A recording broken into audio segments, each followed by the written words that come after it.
Today we're going to be opening up a few ammonites in our garden, which we found on a previous fossil hunt. Then I've got a really incredible fossil that's been air abraded to reveal all sorts of stunning details. First thing we'll do is crack open the ammonites. We've got 2 ammonite nodules that we're going to be opening up today. As you'll soon see, the first nodule is really difficult to open up. The second one is the complete opposite. We'll have a look at the difficult one first.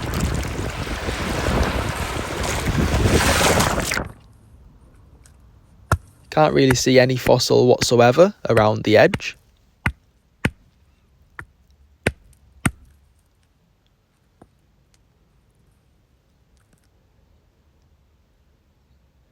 However, after a few taps with the hammer, we very quickly revealed a very pyritic ammonite hiding inside.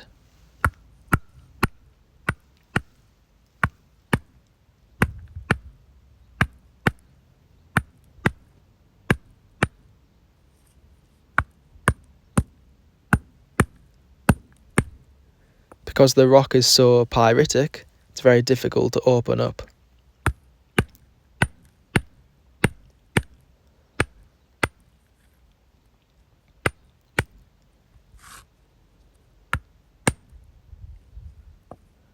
However, there we go, it's cracked all the way around.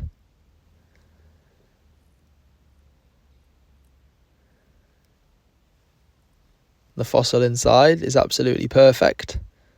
Just needs a little bit of preparation to remove the remaining limestone from the centre of the ammonite. You can see here just how incredible the final fossil is going to turn out when we do get around to preparing it.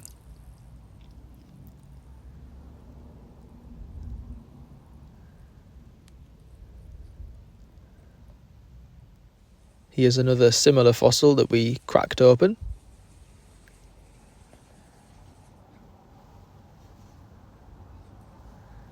The next ammonite opening is quite an interesting one. It's one of our favourite species of ammonites. We'll have a look around the nodule now.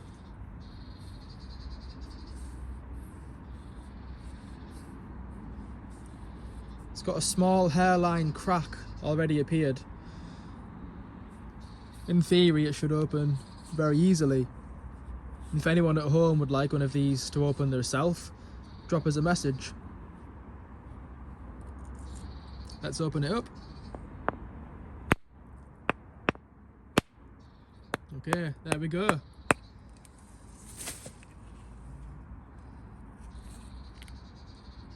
Slightly stuck together.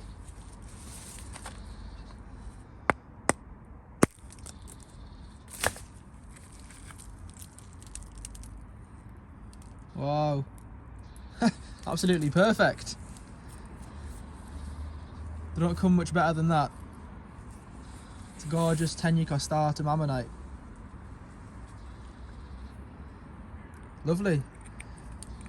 So like I say, if you'd like to open one of these at home yourself, just drop us a message and we'll get back to you. And it's quite a lot of fun. If you would like an ammonite, just contact us on our Instagram page, yorkshire.fossils. Here's another ammonite that we cracked open before leaving the beach. It was another one where we had no idea there was actually going to be a fossil inside.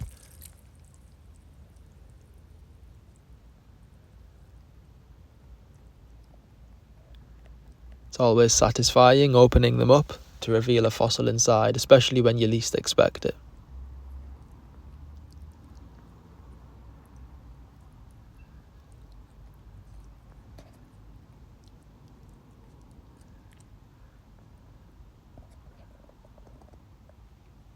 Now that we've cracked open the ammonites, we're going to have a look at that fossil which I mentioned just a moment ago. I'll show you some photographs and see if you can work out what it is. Then we'll have a good look at it and I'll explain more about it as we go along. Let's start looking at the photos. As I mentioned before, this fossil has been air abraded. That's enabled us to reveal all kinds of very intricate details which you wouldn't be able to see with just preparation with an air pen.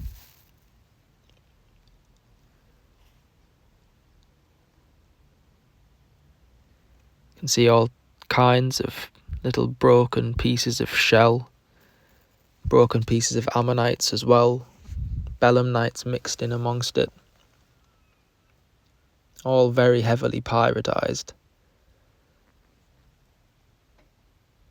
Not only is there the belemnites and shells, but there's also some fossilized bones preserved with it.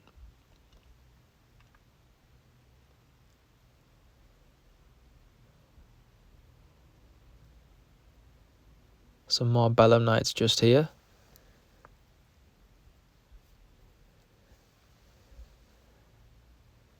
Here's a fossilized rib with a big lump of pyrite preserved on it, and a paddle digit.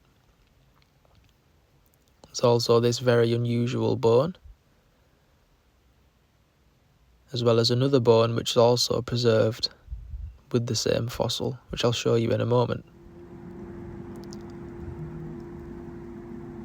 This is a video of the same piece I've just shown you.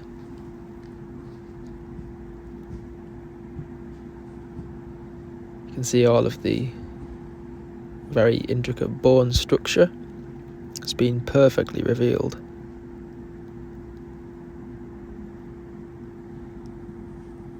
That's one of the paddle digits. Plenty of belemnites around it, and all of those shells just below as well. It's pretty interesting to imagine how all these fossils came to be preserved together. Is it some kind of ichthyosaur vomit, for example? Who knows?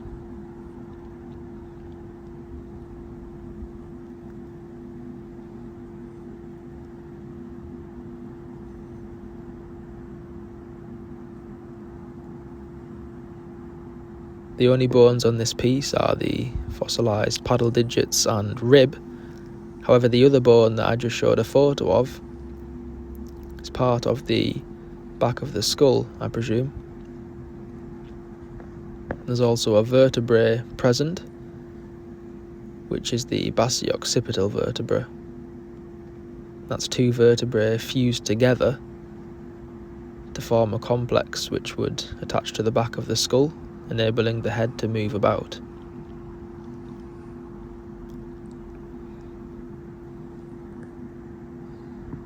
When we initially found this fossil, there was another nodule nearby, and it actually had the skull from the ichthyosaur fully preserved. Apart from the nodule that contained the skull had an ammonite preserved with it, and unfortunately someone else had beat us to the find and smashed the nodule to try and get the ammonite out. The person that found it presumably had no idea that there was an ichthyosaur skull preserved inside the nodule, and had just seen the ammonite and tried to extract it. It was very, very frustrating to have seen that. However, we all do make mistakes when we first start collecting. We took the nodule and tried to stabilise it and prepare what we could, but it was so cracked and damaged that there was nothing we could really do. So at least we managed to save these bones.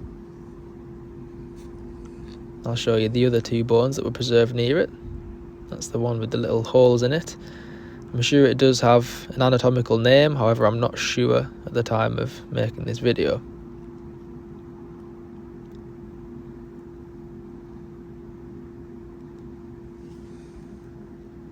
And as well as that one, there is the basioccipital vertebra.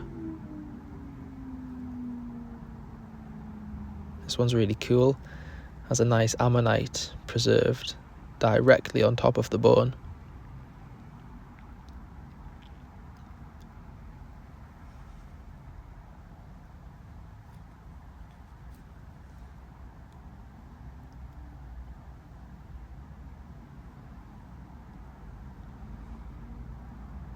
You can see the ammonite preserved there.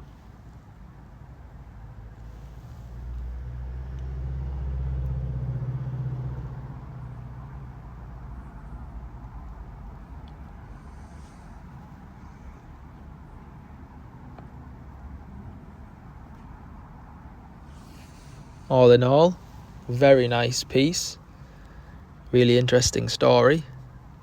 Story of how the bones all came to be preserved next to each other with the belemnites and shells.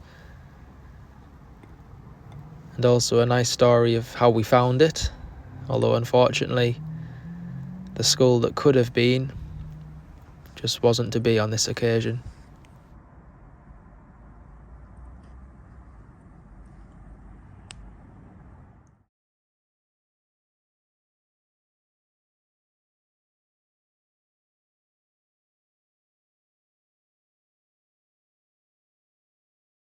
I hope you've enjoyed that video. Thank you for watching, and we will see you in the next one.